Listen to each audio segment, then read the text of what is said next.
It was more challenging, and I didn't realize what I had signed up for. Yolanda Conyers holds a unique position inside Chinese tech giant Lenovo's offices in Austin, Texas, Chief Diversity Officer. Her 8-year journey with the company started on a very downbeat note. 3 months after I joined Lenovo, I received feedback that my Chinese colleagues didn't like me, and I was devastated. Her Chinese co-workers felt she looked down on them, that she was aggressive and disrespectful. That feedback was a serious setback for Yolanda, who thought she'd always been polite. It turned out her efforts were lost in translation.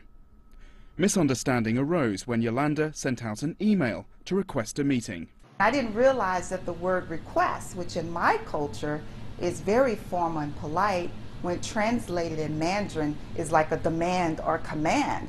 And from her perspective, she was like, well, who does she think she is sending me emails like this? And I just didn't realize that. Such cultural clashes happen when East meets West and the staffing at global companies becomes diverse. That's where Yolanda comes in. She works on bringing together talents from a variety of backgrounds, and she says that's helped Lenovo gain an upper hand in the global market. The company is now the world's largest personal computer maker. So we blend both Eastern and Western practices in the company, and we also have to compromise. And so to be part of the Lenovo culture, it's about having humility, it's about listening, it's about compromising, and it's about being open. Haier, a household appliance maker, has taken a different approach to avoid potential cultural conflicts. It employs only US workers at its plant in South Carolina, earning the company much local praise as a jobs creator. My name is Dreama Hellard, and I run the injection molding department here at Haier. That has just been a huge success to me, and most of it's due to Haier because they have helped me, they've trained me, and I've been able to succeed, and that feels very good. It feels very good. Haier's localization efforts have paid off. Its sales in the US recorded a 2% rise in 2014.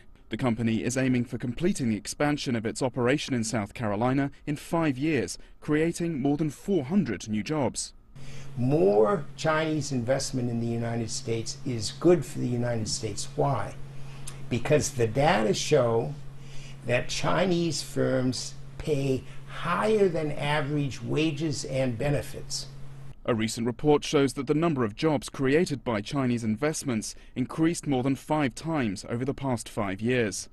New York research firm Rhodium Group says Chinese companies operating in the United States employed more than 80,000 full-time workers by the end of 2014. And it predicts that number could increase 5-fold again over the next 5 years. Paul Barber, CCTV.